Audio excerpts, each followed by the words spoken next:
My name is Crystal Jolly Washington, and I am the children's librarian at Sherwood Forest Branch of the Detroit Public Library. This month, I have selected 10 books that are sure to get you reading. Our first book is for very young readers, babies and toddlers. It is See, Touch, Feel Farm by Pretty Books. This book is very special because it is a sensory book where the babies can touch different parts of the page and feel different surfaces. Our next book is also for young readers, but it's very special because this is a tummy time book. So the baby, as they're on their tummies, can look at the expanded pages and see the high contrast, so it's easy for them to see the imagery. Our next book is for our soon-to-be kindergartners, and this book is by Bethany Freitas.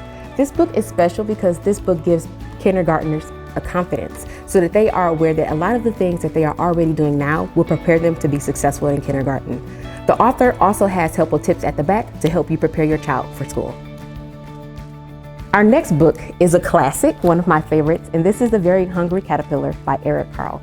This book is great because it has simple yet beautiful illustrations and it has a surprise at the end. This is a must read. Our next book is also for young readers, and this is Konpo by Jimmy Fallon and Jennifer Lopez.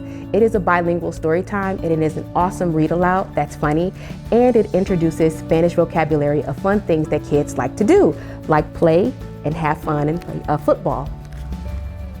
Our next one is The Pigeon Has to Go to School, and this is by one of my favorite authors, Mo Willems.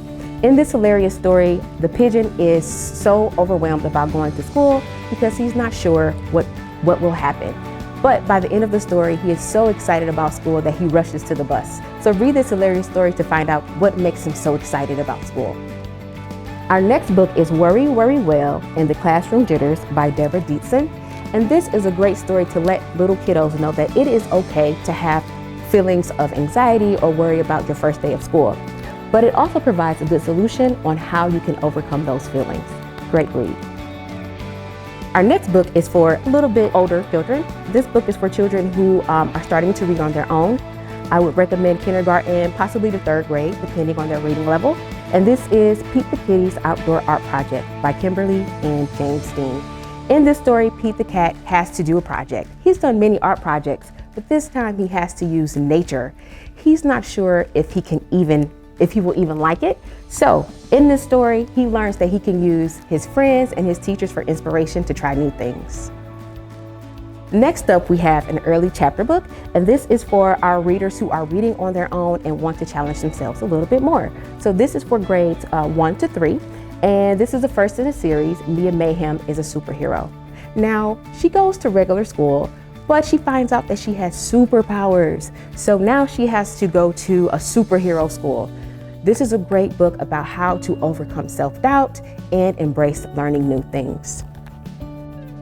Our last book is Billy and the Mini Monsters, Monsters Go to School. In this story, Billy has 4 mini monsters and they sneak into his backpack. Can you imagine what kind of day they'll have? Well, they help him solve a problem.